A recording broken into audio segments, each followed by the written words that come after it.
अथ 370तमः सर्गः। दर्शयित्वा तु रामाय सीतायाः परिमार्गणे वाक्यमन्वर्थमर्थज्ञः कबन्धः पुनरब्रवीत्।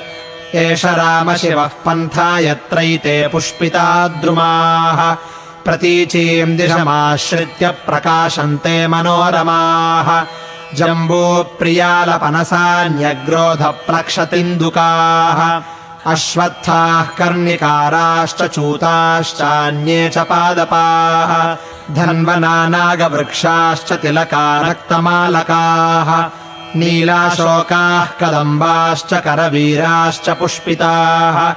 अग्निमुख्या अशोकाश्च सुरक्ताः पारिभद्रकाः तानारुह्याथवा भूमौ पातयित्वा च तान् बलात् फलान्यमृतकल्पानि भक्षयित्वा गमिष्यथः। तदतिक्रम्य काकुत्स्थवनम् पुष्पितपादपम् नन्दनप्रतिमन्त्वान्यत्कुरवस्तूत्तरा इव। सर्वकालफला यत्र पादपा मधुरस्रवाः सर्वे च ऋतवस्तत्र वने चैत्ररथे यथा। फलभारणतास्तत्र महाविटपधारिणः शोभन्ते सर्वतस्तत्र मेघपर्वतसन्निभाः। तानारुह्याथवा भूमौ पातयित्वाथवा सुखम् फलान्यमृतकल्पानि लक्ष्मणस्ते प्रदास्यति। चङ्क्रमन्तौ वराञ्छैलाञ्छैलाच्छैलम् वनाद्वनम् ततः पुष्करिणीम् वीरौ पम्पाम् नाम गमिष्यथः। अशर्करामविभ्रंशाम् समतीर्थामशैवलाम् रामसञ्जातवालूकाम् कमलोत्पलशोभिताम्। तत्र हंसाः प्लवाः क्रौञ्चाः कुरराश्चैव राघव वल्गुस्वराणि कूजन्ति पम्पा सलिलगोचराः। नोद्विजन्ते नरान् दृष्ट्वा वधस्या कोविदाः शुभाः। घृतपिण्डोपमान् स्थूलान् स्तान् द्विजान् भक्षयिष्यथः। रोहितान् वक्रतुण्डांश्च नलमीनांश्च राघव पम्पायामिषुभिर्मत्स्यांस्तत्र रामवरान् हतान्। निस्त्वक्पक्षानयस्तप्तान् कृशानैककण्टकान् तव भक्त्या समायुक्तो लक्ष्मणः सम्प्रदास्यति। वृषन्तान् खादतो मत्स्यान् पम्पायाः पुष्पसञ्चये पद्मगन्धिशिवम् वारि सुखशीतमनामयम् उद्धृत्य सतदा क्लिष्टम् रूप्य स्फटिकसन्निभम्। अथ पुष्करपर्णेन लक्ष्मणः पाययिष्यति स्थूलान् गिरिगुहाशय्यान् वानरान् वनचारिणः। सायाह्ने विचरन् राम दर्शयिष्यति लक्ष्मणः। अपाम् लोभादुपावृत्तान् वृषभानि वनर्दतः। स्थूलान् पीतांश्च पम्पायाम् द्रक्ष्यसि त्वम् नरोत्तमा। सायाह्ने विचरन् राम विटपीमाल्यधारिणः। शिवोदकम् च पम्पायाम् दृष्ट्वा शोकम् विहास्यसि। सुमनोभिश्चितास्तत्र तिलकानक्तमालकाः उत्पलानि च फुल्लानि पङ्कजानि च राघव न तानि कश्चिन्माल्यानि तत्रारोपयिता नरः। न च वैम्लानताम् यान्ति न च शीर्यन्ति राघव। मतङ्गशिष्यास्तत्रासन् ऋषयः सुसमाहिताः तेषाम् भाराभितप्तानाम् वन्यमाहरताम् गुरोः। ये प्रपेतुर्महीम् तूर्णम् शरीरात् स्वेदबिन्दवः तानि माल्यानि जातानि मुनीनाम् तपसा तदा। स्वेदबिन्दुसमुत्थानि न विनश्यन्ति राघव तेषाम् गतानामद्यापि दृश्यते परिचारिणी। श्रमणी शबरी नाम काकुत्स्थचिरजीविनी। त्वाम् तु धर्मे स्थिता नित्यम् सर्वभूतनमस्कृतम्।